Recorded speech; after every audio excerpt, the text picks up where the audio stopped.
Arestado naman ang isang Koreano na nanaksak ng aso sa Maynila. Ayon sa mga pulis, ang naturang aso umano ang napagbalingan niya ng galit matapos siyang makagat ng ibang aso. Saksi, si Jonathan Anda. Duguan at wala ng buhay ang asong si Erica nang maabutan ng amo nitong si Carla, di niya tunay na pangalan. Nasa Baguio si Carl nang sabihan ng kanyang mga tauhan na may nangyari sa kanyang aso sa kanilang restaurant sa Malate, Maynila. Ang nasa likod umano nito, isang Korean national. Sa 4 to 5 stabs.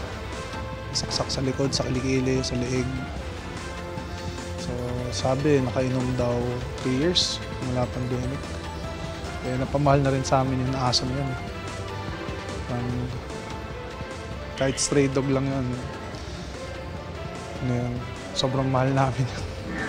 Ayon sa pulisya, sinabi ng suspect na nakagat siya ng isang asong gala. Humingi raw ang Koreano ng tulong sa pinakamalapit na restaurant para malinis ang kanyang sugat. Pero nang makakita siya ng aso na tumatahol sa kanya, bigla na lang niya itong pinagsasaksak gamit ang kutsilyo mula sa naturang restaurant. At siguro na irita siya at nandun pa rin yung galit at nakagat siya ng aso. Pinagbalingan niya itong alagang aso naman, itong isa nating kababayan. Arestado ang suspect na naharap sa mga kasong paglabag sa Animal Welfare Act, malicious mischief at illegal possession of deadly weapon. Hindi na nagbigay ng pahayag ang suspect maging ang Pinay na asawa nito. Nagsasorry siya sa akin. Sabi ko, okay lang pero kailangan mo face and consequence eh. Nandun na tayo. Minsan kailangan maging lesson din para sa iba.